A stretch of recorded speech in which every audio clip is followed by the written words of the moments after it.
Uh, a very warm welcome to everyone here. We still have more people sort of joining the meeting, but we'll start off in the interest of time.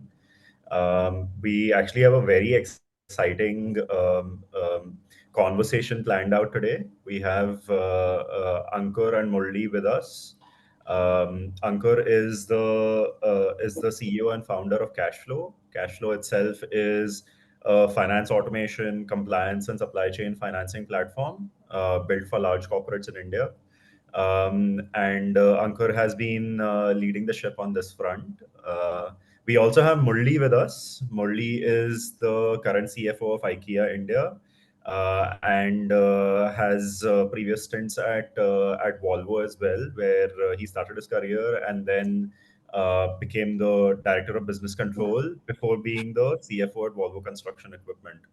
Um, and I think we're sort of hoping for a rich discussion around tech and finance, around Murali's experiences at both these large corporates, and also for Ankur to uncover his insights and his learnings from speaking to finance leaders across India. So with that, I'll probably hand over to Ankur, and maybe he can take it away. Thanks, Akshay. Very warm welcome to everyone. Murali, great to have you here. Thank you. Welcome. Very excited to start this conversation. You've of course been at the helm of the finance function across two very large, very different corporates. So it'll be super exciting to hear your journey across both, and how do you think about technology in finance? I think to set the context, we are seeing the India market at the cusp of a massive digital revolution as far as tech and finance goes. While on the consumer side, of course, there's been a lot of technology innovation. I think corporate India, for the last several years was relatively slower to adopt. But I think the prevailing sense in the market is that when you look at what the government is doing when it comes to a lot of regulatory changes, a lot of initiatives to help accelerate the GDP, a lot of that is actually driven by technology itself, right? In many ways, the government has been ahead of the private sector when it comes to digital initiatives, building public infrastructure and the like. I think that's causing, corporate India to also sort of wake up and say, hey, we need to digitize like a lot faster. So, on that backdrop, actually, would love to dive into the conversation and hear a little bit about, to begin with, let's talk about how do you see the role of the CFO and the finance leaders today, and where does technology fit into that, into the scheme of things, and then we can build from there. Right. Thanks, Ankur and CashFlo team for having me over, and a big good morning to everyone who's listening in and taking the time to listen in. Well, I mean, if I reflect on where I began my journey and to see where I see I saw leaders that at that time, CFOs and CXOs of those times, and to where I see what, especially as a CFO, what the role has changed. I primarily classify into today our role primarily is more to be a very strong business partner. That goes without saying. I think there is no finance leader who can say that that is not a role that he or she can escape. So that's the big expectation. Secondly, any change management, any adaptive management that needs to be done by an organization, you are either spearheading it or are an essential part of that clog. At the same time, you are considered to be the gods or masters of measurement and ensuring that the reporting is all right, the KPIs are reflecting the right numbers and stuff like that. And at the same time, it's funny, whenever I walk around in the organization, they say, "Paisa to aap hi doge," or you'll give the money, right? It's funny. how it comes that CFOs are supposed to be the ones who managing money. But for us, I see our role as more as finance leaders, where you are somebody who keeps an eye and control over the waste that could occur due to inefficiencies in the organization. And then the other big role, if I put it, is to play the role of being the custodian of risk, and whether it's risk internal, external, compliances, regulatory, and everything. So given the gamut that you are today expected to manage as finance leaders, whether and it doesn't have to be a CFO role. I mean, even at roles much junior levels, you are exposed to that kind of, you have this exposure that you need to handle. And given that, the only thing that comes to your aid in a big way is the data and the analysis of data with speed and accuracy. So that's where the game starts to begin, and that's where you need to play your, you need to bring in the competence, you need to bring in. So for us, the whole efficiency that you can gain out of this, and then engage your resources into more value-added services. So enabling that is where I think, as I see the current landscape of the finance person changing significantly compared to what it was from being an accountant to maybe supporting audit and finalization of P&L. So that's what I see is more and more becoming the role for us as finance leaders. And essentially sort of, along that, pyramid where, earlier everybody was operating largely at the transactional level, operating level at the bottom of it, to now sort of, rising up through the pyramid to be more strategic in nature, add more value to the business teams, and truly sort of act as a partner, right? And you mentioned a whole variety of roles that finance leaders tend to play. I think the question then becomes, to be able to successfully pull this off, I imagine you'd need an army of people to do it. Or if not an army, then how do you pull off such a wide array of things, with limited resources? And is there like a more philosophical view here on how do you think about getting the most out of your finance teams? Would love to hear that. Yeah, no, and I mean, so whenever I've spoken and whenever I've thought about it, I have always reflected back to this, and I steal it with pride. The line when Rancho explains what is machines, right? It's anything that reduces human effort. And why I say so is that you have two options, right? You build an army of people, right? And or you manage it with some in another innovative ways, and that is using tech enabled ways. Now the thing is, we are living in an era where if you build an army of people, right? These army of people are a bunch of people who want to grow fast, right? Who are also looking forward to not doing mundane transactional nature of work. So you today are no more in an era where you can live there.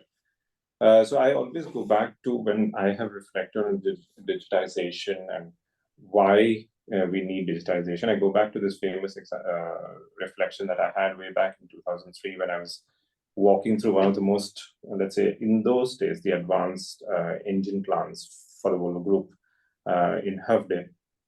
And I walked through the plant, and most of it was robotic, so I hardly saw people.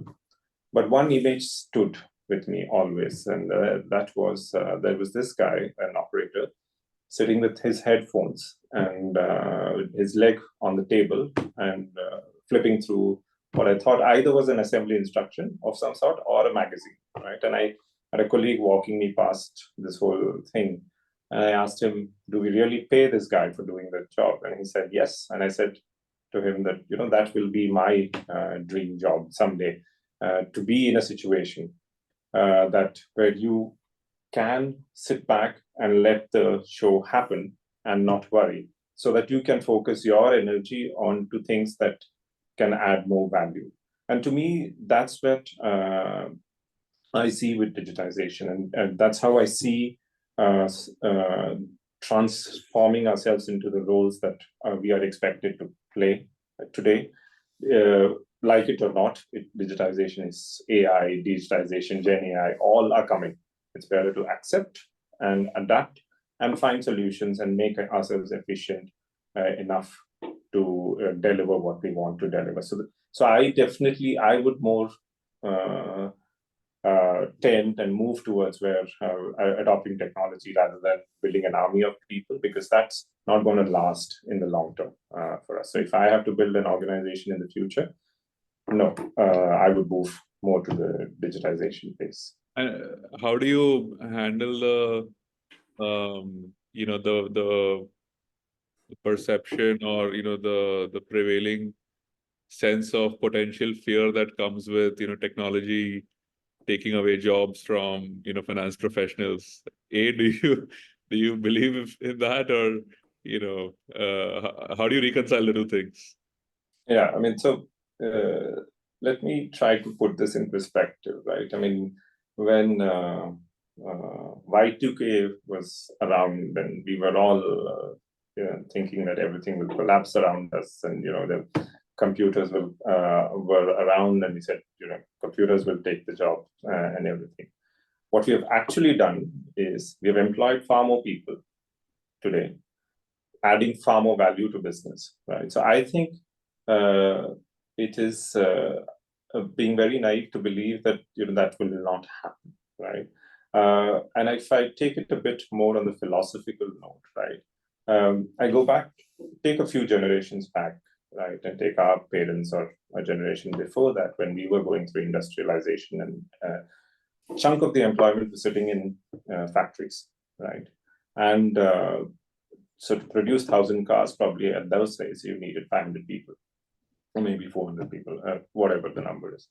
To produce the same 1,000 cars today, because we have improved our processes because we brought in so much of technology into it, we probably need about 150 people or maybe 200 people. So let's at least improve it by 50%. What has happened is these people then have got educated, got moved into offices, and moved into functions where they have been able to create more value. So I think there should not be a fear. I don't see that there should be any fear in adopting technologies. Your roles will change. You will not be somebody who will do number crunching, who will do reconciliations, who will do postings and checks. Take your own systems and cash flow, the entire P2P system, where you do the entire end-to-end scanning, posting, data recognition, everything gets done, right? So you don't need people there. And I, to a big extent, believe we are today producing a large number of chartered accountants and MBAs, right? If a person is going through that rigor, it's crying that person spends time in reconciliations and postings and all that kind of stuff. So even from that perspective, from a people perspective, that we move them to a better jobs and better value additions and get more value out of them. And also from an overall efficiency perspective, AI will come and play a role. And for me, it's better to not have the fear, accept and adapt, and use the resources. And you will need resources to be used in sharpening AI, right? Because AI is still under a very nascent stage in some areas, and especially Gen AI and those areas if you start talking about.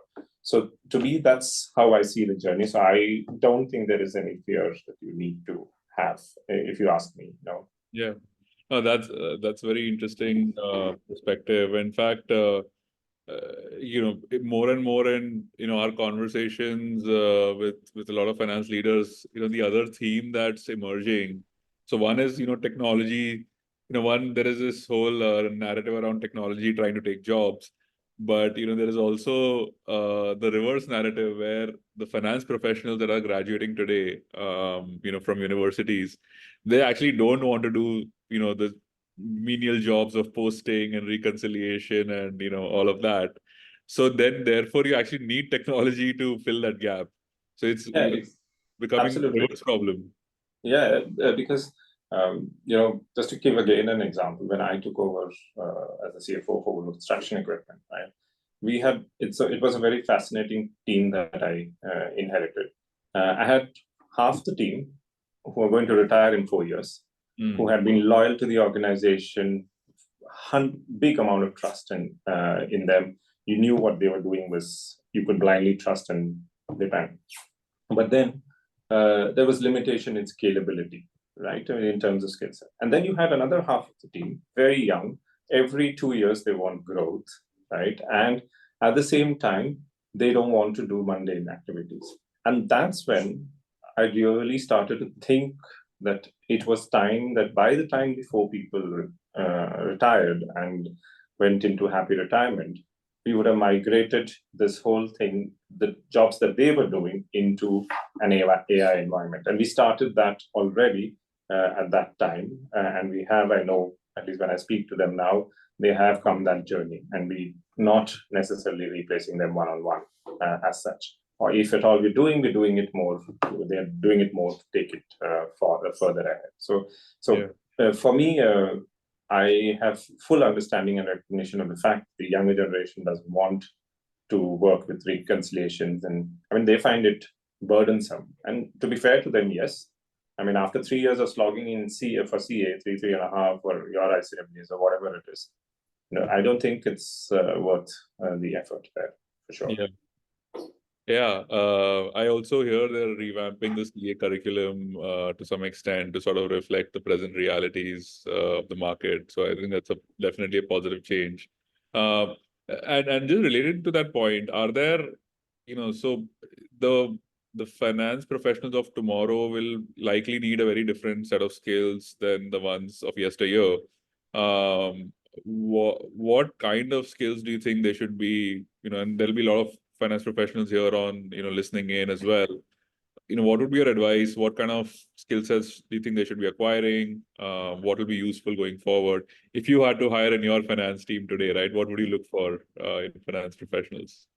To some extent, I will look for even programmers with a very strong finance functional understanding, at the same time with a good combination of programming skills. So so that's one set that I would like to look at. Then I was at a conference recently, and then they talked about products in the Gen AI space, where we talk about products like Harvey, right? And I know there are other products in the market where there is going to be uses of Gen AI to generate reports, to generate probably even your first draft reply for a show cause notice, right? So then what you need to do is you need a set of people, right, who will first ensure that there is protection of what the Gen AI is throwing out is secure, right? So that part of the skill set will have to be. So use of the functional knowledge to secure what comes out of the systems is relevant, is thoroughly more validated. They will have more space to look at that instead of typing out scores of sheets of reports. So first, if possible, a combination of functional plus programming skills, just to ensure the entire data management can be happening and the analytics can come out of it at faster pace, or even I would say live. If I could, the day will be that every morning I look up, open up, and I'm sure there are organizations, not yet in my organization, where we wake up and see what's almost my P&L, at least at the operating profit level every morning. That's the dream. That's the dream for every finance. Yeah, that's a dream for every leader, right? And irrespective of whether finance or non-finance, I think all leaders would want to do that. Today, we have reached a level where we are more talking about, at least where I work, we can see what's the sales numbers, what are, the number of visitors who are coming to our stores and everything. So it's reached a stage. Now the next stage is to take this, combine it, and see if I can start giving them a P&L as well. But going back to what skill sets, one is that part where you combine tech and finance together. The second is more on assurance and data accuracy, and also helping hone the Gen AI So that part of the result. So that is the second part. And then in the space that you get, I would want people to, finance people then to translate from being what they have been traditionally doing from reconciliations. And I think going and more actively looking into the businesses and finding inefficiencies and translating them into more efficient operations. This is broadly what I would look for. Yeah, interesting. Yeah, I think that intersection of the domain knowledge with knowledge of either programming or even the ability to leverage technology and the tools that are available today. I think is a very powerful combination, and I think those folks will be really sought after, I would imagine. Yeah. I mean, think about it when we started the whole implementation of ERPs, right? One of the most sought after people were functional consultants. Yeah. Right? Because there was a tech programmer who said, yes, I could write a program, right? But then he or she didn't know what to write, right? And that's when the whole array of functional consultants came in. So you will now have AI consultants, AI functional consultants, Gen AI. So I think that is the way the whole thing will progress. Yeah. No, very interesting. And sort of segueing into a little more tactical, questions, right? Would love to hear, and obviously the journey for corporate finance over time has been, back in the day it was, if you do an ERP implementation, you're considered to be a technology forward company. I think today the world is very different, where ERP is obviously hygiene. It's about all the tools and all the software that's available on top that allows you to further increase productivity. So from that perspective, if you had to sort of stack rank, what are your what areas of finance are most critical for you to digitize, right, over and above what ERP does, of course. How do you think about the sequence of digitization there? Like, what's most critical to solve for first, and then how do you progress along the way? Is there a framework, that will be useful for people to think about? Yep. Yeah. Yep. So I'll try to answer this by beginning as more as a business leader, not as a finance person first, right? And there is a reason I think that's we need to do that, is because for me the customer always comes first, right? So getting AI and other things into place within the framework of laws and everything to build in insights that can then translate into efficiencies in my business operations will be the first thing as an organization that we should look at. Because then from there, once you start to collect these insights and start to build it into your own systems, your rest of the systems should be interconnected in a way that can utilize this and throw out the best efficiency. So that's how I see it as a business leader. From a finance perspective and a finance leader perspective, see, it depends on which part of which organization you are in and where the organization is in different parts of it. So I've had the fortune of two European organizations and Scandinavian organizations, to be more specific. So a bit boring in that way. I haven't been very, let's say, adventurous. I've been, very sticking to the Scandinavian. Now, typically, if you see a European environment, what has happened is the strength is in the product or the concept. And that's where the investment has gone into, right? So what happens is that the systems have been built over a period of time, multiple systems talking to each other. So for the environment that I'm sitting in, what I would like to do is I have the big bang change that is going to come is going to be driven by global in terms of the changes on the legacy systems, both on whether you call it on the supply chain side, on the finance side and everything, and hopefully an integrated solution. In the meanwhile, the world outside me is going at a faster pace, right? And it is going at a pace where the authorities are looking at my data. They have more power and capability. A. B. Secondly, there are customers who are working in or getting interface to ideas who to organizations who have had a faster journey. So for me, to in between, whatever I can, I will automate.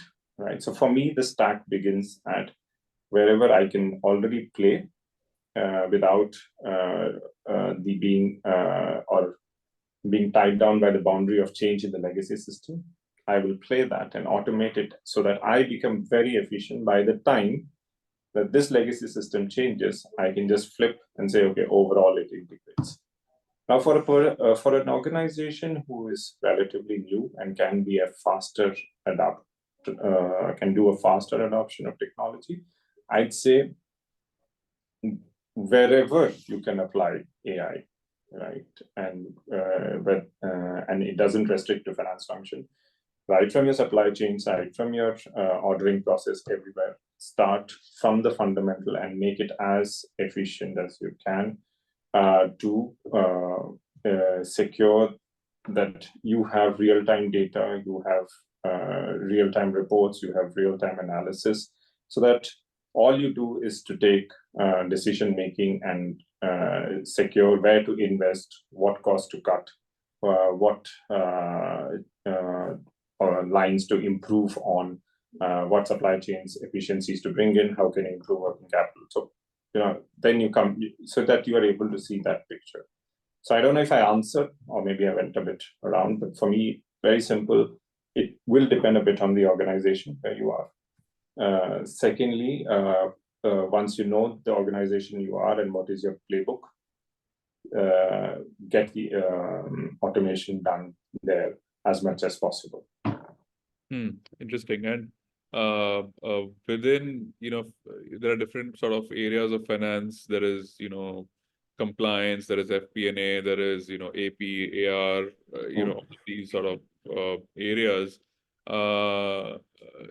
Obviously, companies don't have infinite budgets, right? And it takes time to implement solutions. Again, more from a tactical standpoint, are there certain areas that should be higher priority for digitization over others? Of course, in an ideal world, everything should get automated. Exactly. So if I have to prioritize, right, I'd go into eliminating any reconciliations, right? The entire P2P, right, and O2C process end to end. So those are the fundamentals of finance. The three R2R, O2C, and P2P. I would want to automate and get rid of any reconciliations which I have to do between systems and stuff like that. So that will be the priority for me. The second area is, while I am doing this, is to also introduce enough intelligence into the system that there is detection of fraud and any risks that I see. Because that's my second big security that I want to sit with. So it's not as much as possible person dependent, and secondly, minimizes risk. So these are the two big areas that I would prioritize on if I'm given a complete choice.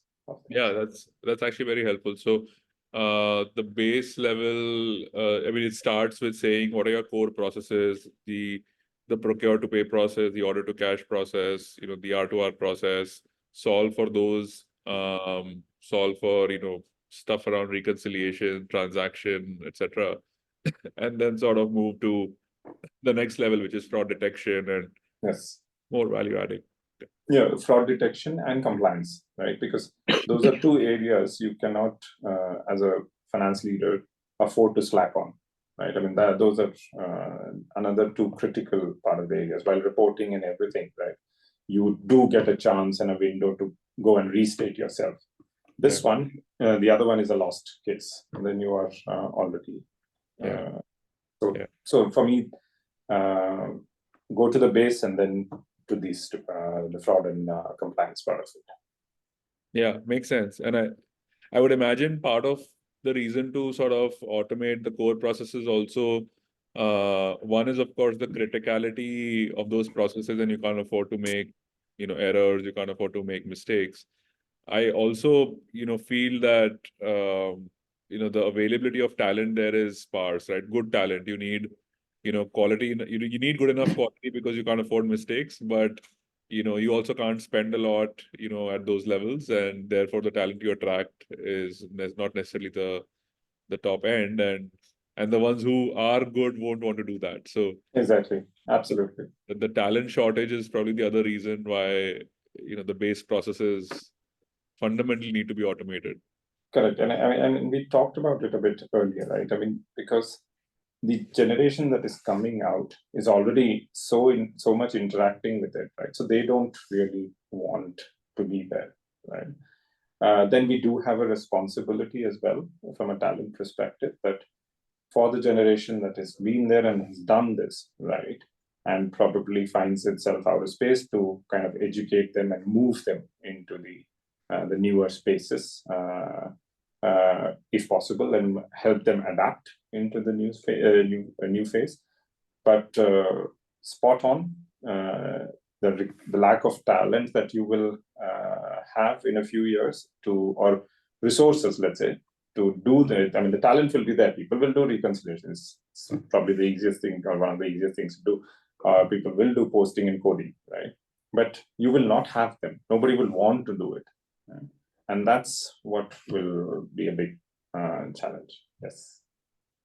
Fantastic, Murali. Thank you so much. This has been, super interesting to get your perspectives on how do you think about finance and technology in finance in general.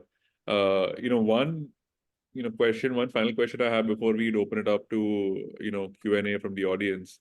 We spoke about, the role of the finance function. We spoke about how technology can play a role. We spoke about, talent shortage and how that can impact business materially. And then we spoke about prioritization of, technology areas within finance. I think, the one other question that one of my favorite questions is, all this talk around digitization is great, but when it comes to, implementing, there is this question on ROI, right? There is this question around, do we have budgets for it? Is there a business case for it? And I'm curious to know, back when companies were implementing ERP, I don't know if they did a massive budgeting, or business case exercise to sanction an ERP. What's the view as a finance leader from your vantage point? How important is it, or how do you even make a case for automation across all these areas? Not all of it will result in like a massive change in your bottom line, I would imagine. So, how do you sort of justify investments in technology? Right. I mean, for me, not every time it's about ROI, right? Sometimes it is just that you are having a shift overall, right? I mean, it's like I go back to my automotive days, right? And we said, okay, the other example that I generally quote is that we used to move goods using a horse cart, right? What was inefficient in that whole system was the horse, because the horse could do so much of carry as much of load and do as much of distance. Because the man was sitting and driving the horse, so he was comfortable, he could do it. Then what we did was we took away the horse and put a horsepower into it, and then built a truck that could carry around the loads, and much more load and much more value. But when the truck was being built or designed, did anybody think that that is the volume of transactions that you will do and this is how it will go, right? No, probably not. And there's no ROI. But it was necessary because people appreciated that goods moved faster, goods moved across for further distances, and you could increase. Right? Now, so now today, in the trucking world, what is the most inefficient? It's the driver, because the driver can drive for at the most 8 hours, not more than that. And even if you put 2 drivers, 16 hours. So there is another 8 hours left, right? And that's where we are talking about automation, and we're saying remove the driver, right? So for me, when it comes to when I try to justify investment in digital, right? One, I try to go and justify it through what efficiencies we can gain, right? Now I'm in a retail environment, right? And we are looking to be omni-channel. We are going away from being this organization that used to build big stores in potato fields, as we used to call it, right? To getting closer to the customer, right? And ensuring that the customer gets a overall holistic experience, doesn't matter which channel he chooses or she chooses. And given that, right, that shift, right, and of adoption of technology that will bring in the omni-channel experience and the growth that it will bring in the business is the second reason, right? And then sometimes it is good to bite the bullet in smaller pieces. So do a use case, show them that it works, show people it works, and then people latch on. Yeah. I had the pleasure of talking to my CEO when he was here about a month and a half ago, and he said he had a very tough time convincing our board that we should move towards digitization in a big way, right? In the end, he said he just stood his ground, right? So you have to have conviction. So for me, show the efficiency, right? Secondly, show the value addition in growth. And then third, if you believe in it, stand with conviction. I think these three should help. It will not be always about ROIs. Yeah, no, that's very well said. I think there is that element of almost like a leap of faith, right, with technology. Yes. That you're not solving for the next 6 months, 1 year. You're solving for the next decade, right? And beyond. Exactly. Absolutely. Everything can't be justified by numbers. No. Especially things like compliance, things like risk, exactly, right? You can't put a number to it. No, I mean, you can only put the risk framework, right? You're saying the increase in risk, and anyway, the environment around you is going to adapt and going to use either for you or against you, right? Yeah. So you might as well bite the bullet and go on as well. Yeah. Yes, absolutely.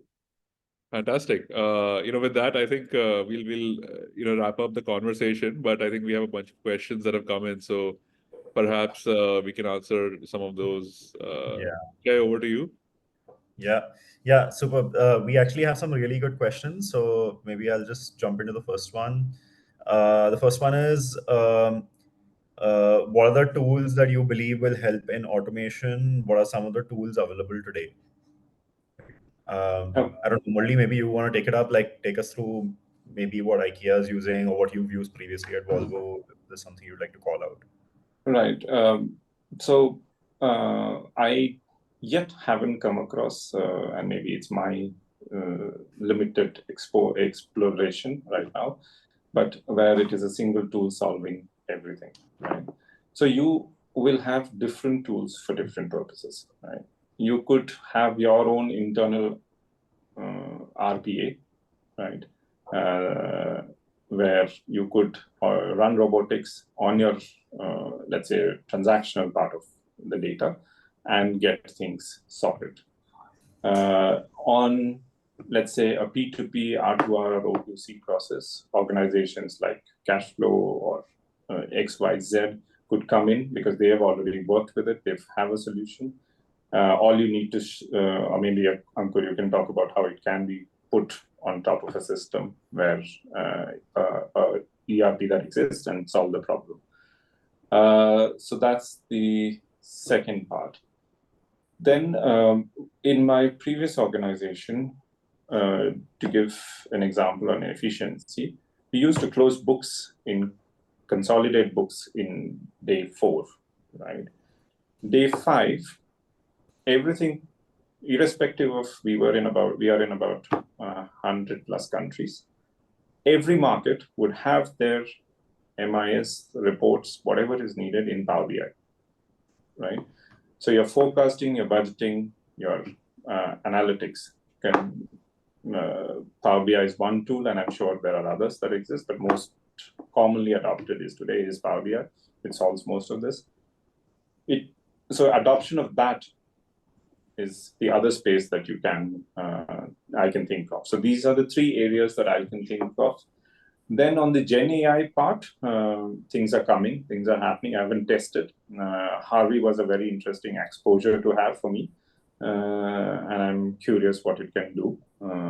So let's see when it comes there.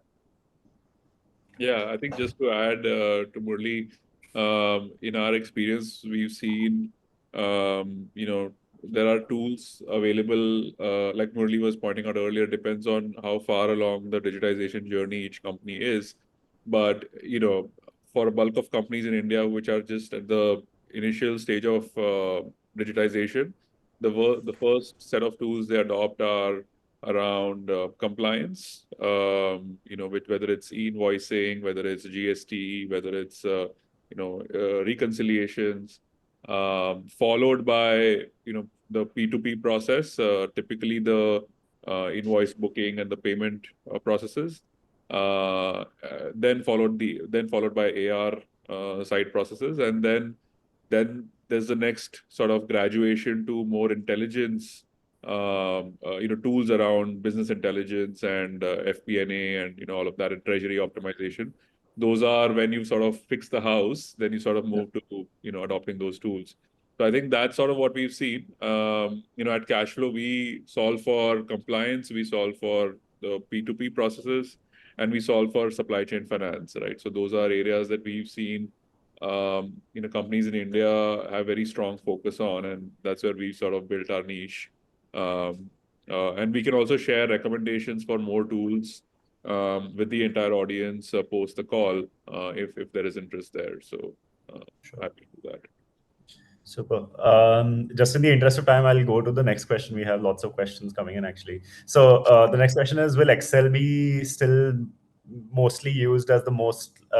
will Excel still be the most used BA tool in the future of finance, or will it be replaced by BI, AI-based tools?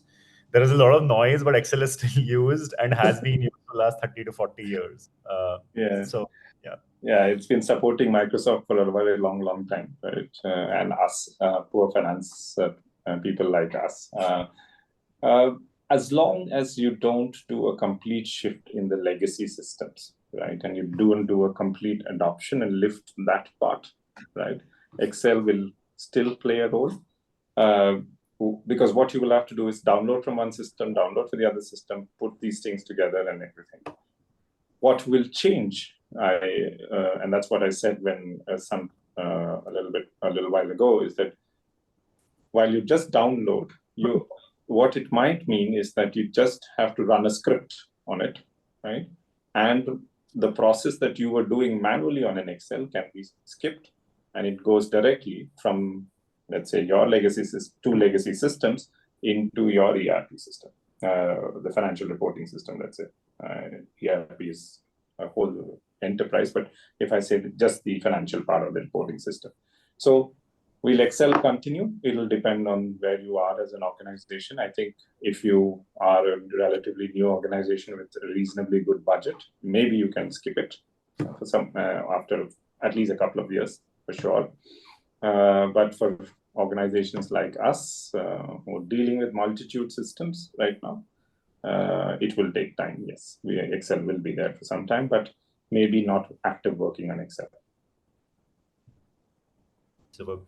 Okay, the next one is actually a similar question. I think you guys already answered some of it, but which are the key business process areas do you think automation is required? There is need for automation in invoice processing and P2P areas in every organization, and they are confined to this area when it comes to automation.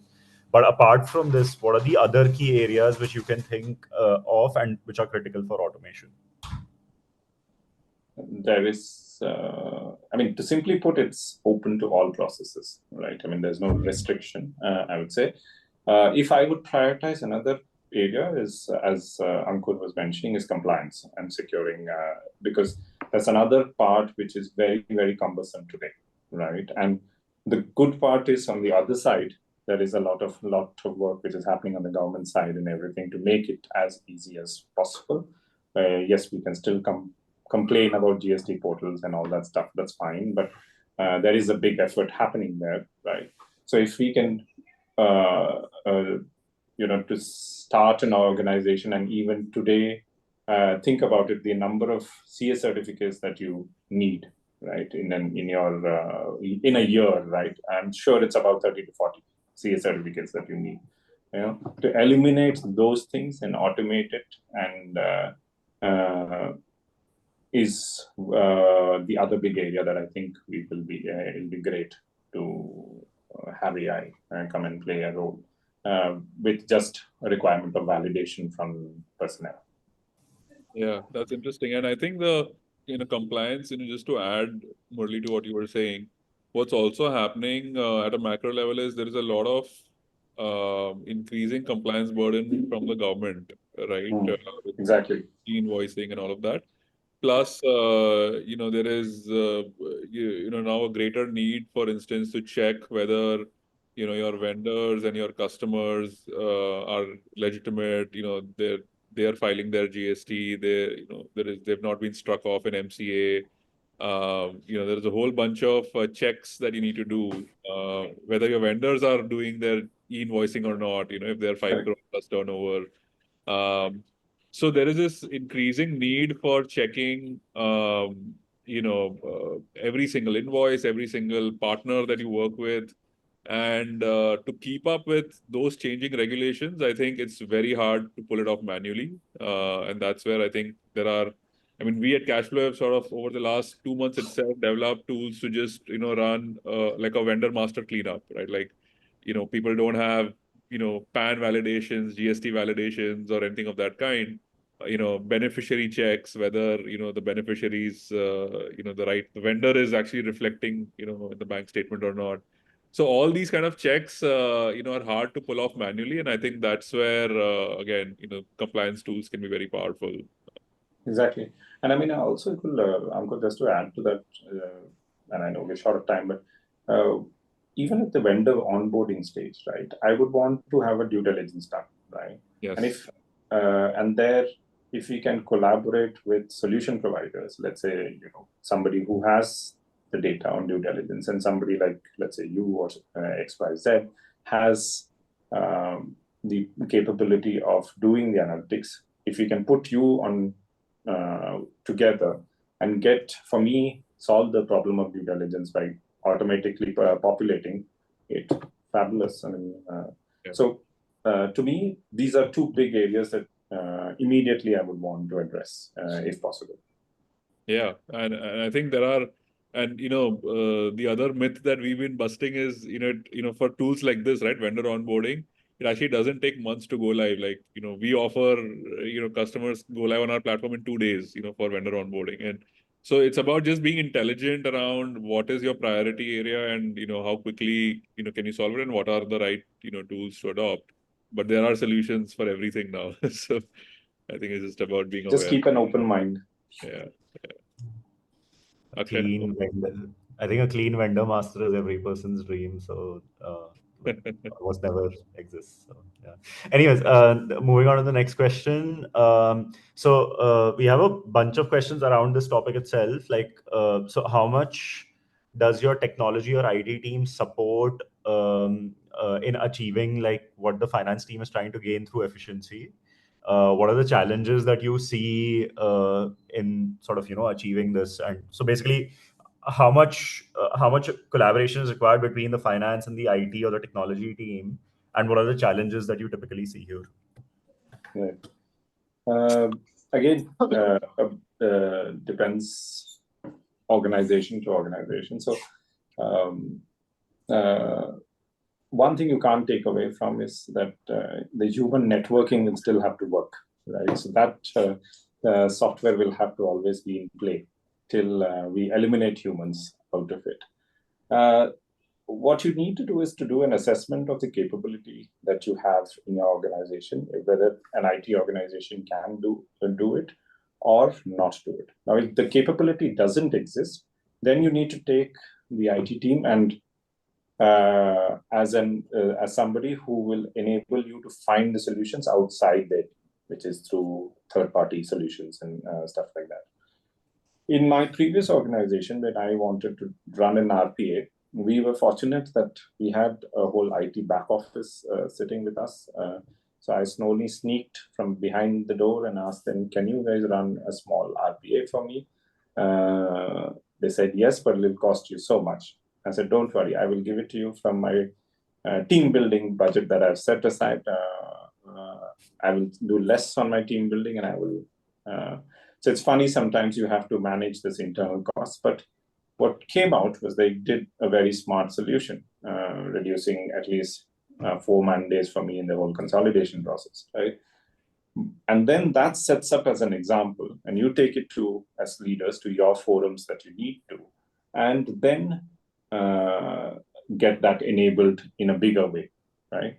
But should IT team be involved? It depends on if they have the competence, then yes, enhance that competence and find solutions and find your gains.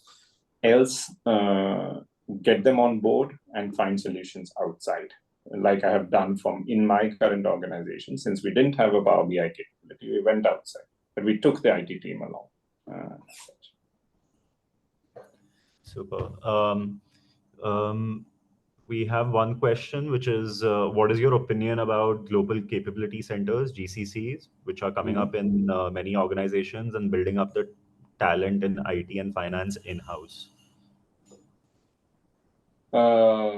Good, as long as it can add to give you efficiency gains. I think it is good. I would say that what it does, I mean, and out of my own experience, is that as long as let's say you have a GCC center sitting out of India, and you have India operations, which are huge, right?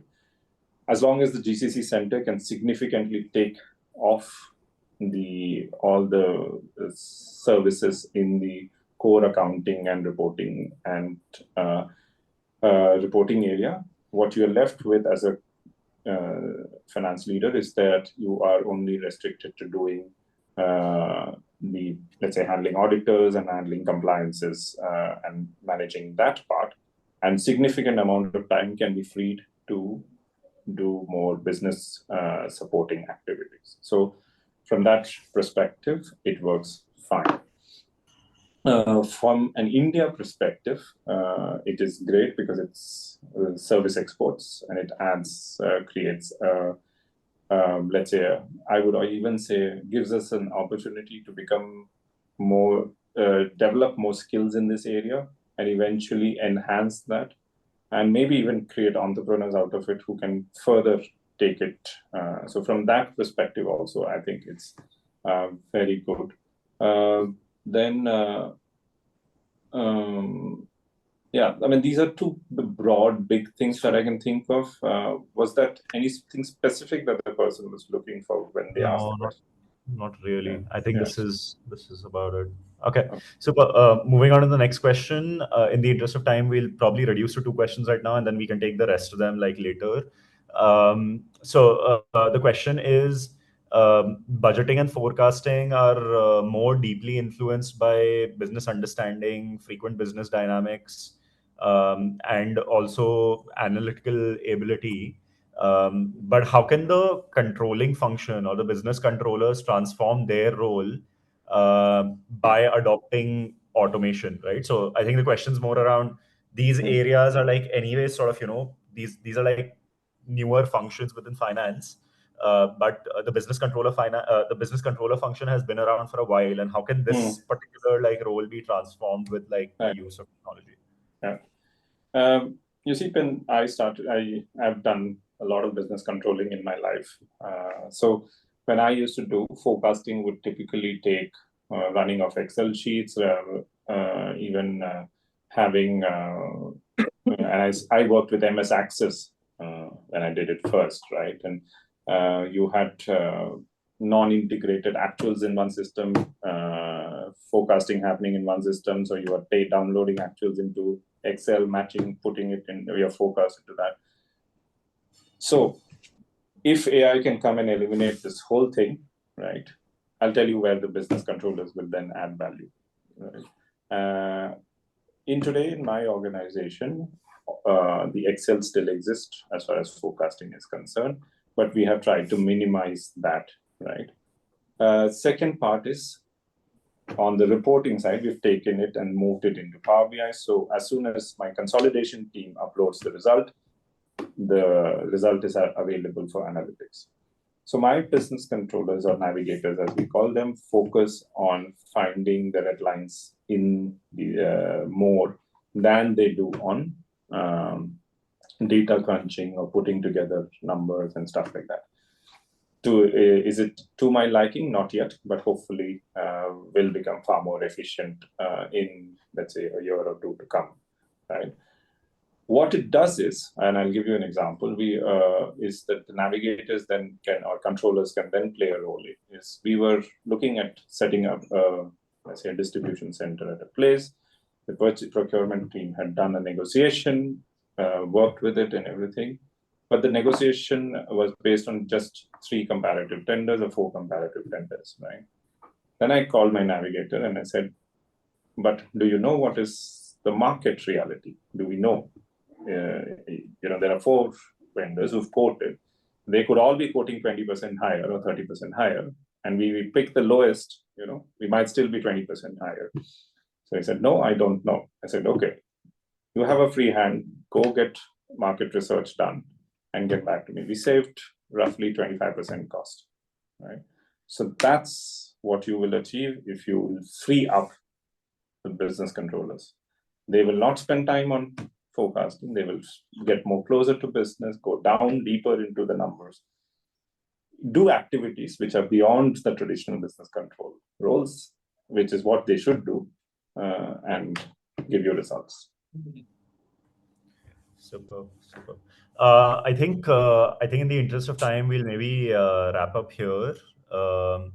There are a couple of other questions, and I'll sort through those, and we'll reach out to both Ankur and Murali separately, right, and then respond to those questions. Sure. But I would definitely like to thank both of you, Ankur, Murali, both of you, for taking out time today. Ankur, for hosting the session. I think really insightful questions as well. Gave the audience a very good idea of what CashFlo does, but also about Murali's experiences and his wisdom. So thanks a lot for that. Murali, thanks a lot for joining us and taking out time also. I think it was a pleasure listening to you. People got a good idea about technology in finance, what it means to, one, how to think about it, 2, what it means to implement these things in the real world. And I think it was a very tactical session that people could actually take takeaways from. So thanks a lot for joining us. And we hope to host you for many more such sessions going ahead, right? So Right. Thanks a lot, both of you, for joining. Ankur, just one last thing. Thank you, Ankur, and sorry, Akshay. Just one last thing. Thank you for having me here. I hope I was able to add some insights, and good to hear all the questions, always reflective. 1, 2 little things that I can leave you guys with is don't be afraid, adapt technology. It's going to help you. It's not going to only enable you further, right? 2 books that I really was influenced. One is a very thin book called As the Future Catches You. And that doesn't even stop at Gen AI. It goes beyond that. And the second one by Atul Jalan called Where Will Man Take Us? Lovely reads, simples, flow, and very thought-provoking. So if I can leave you guys with those 2 recommendations. That's amazing. No, thanks a lot for sharing that as well, Murali. Yeah, we'll be sure to convey this to the entire audience as well. We do send out an emailer afterwards after the webinar, so we'll mention the book recommendations there as well. Thank you. Yeah, super. Okay, thanks a lot. Thank you. Thanks, everyone. Take care. Have a good day. Bye-bye.